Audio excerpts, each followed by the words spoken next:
Lettre aux Hébreux, chapitre 6.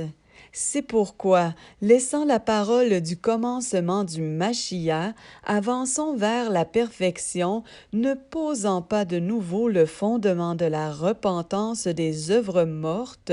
et de la foi en Élohim, de la doctrine des lavages effectués au moyen de l'eau et de l'imposition des mains et de la résurrection des morts et du jugement éternel.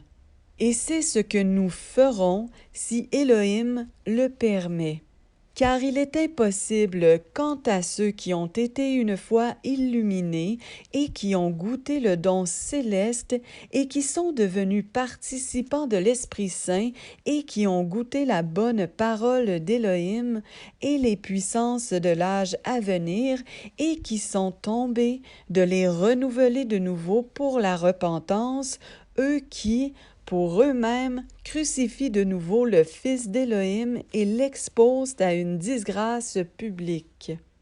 Car la terre qui boit souvent la pluie qui vient sur elle et qui produit des herbes utiles à ceux par qui elle est cultivée, participe à la bénédiction d'Élohim.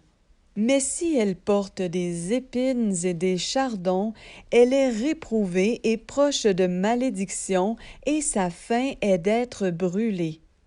Mais nous sommes persuadés, en ce qui vous concerne, bien-aimés, de choses meilleures et qui tiennent au salut, quoique nous parlions ainsi.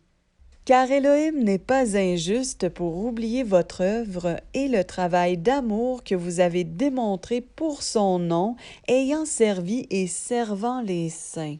Or, nous souhaitons que chacun de vous montre jusqu'à la fin le même empressement pour la pleine certitude de l'espérance, afin que vous ne deveniez pas paresseux, mais des imitateurs de ceux qui, par le moyen de la foi et de la patience, héritent des promesses.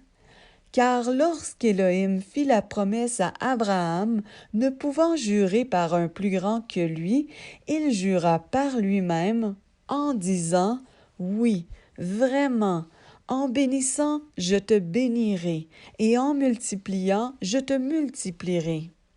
Et ayant attendu ainsi avec patience, il obtint la promesse. Car les humains jurent en effet par celui qui est plus grand et, pour eux, la confirmation d'un serment est fin de toute opposition.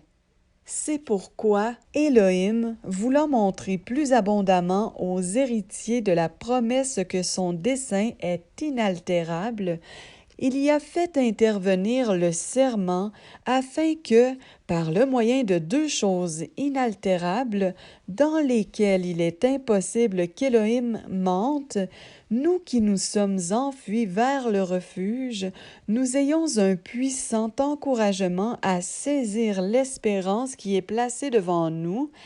laquelle nous avons comme une ancre pour l'âme à la fois sûre et ferme, et qui pénètre dans l'intérieur du voile, où Yéhoshua est entré comme notre précurseur, devenu grand prêtre pour l'éternité selon l'ordre de Malkitsédek.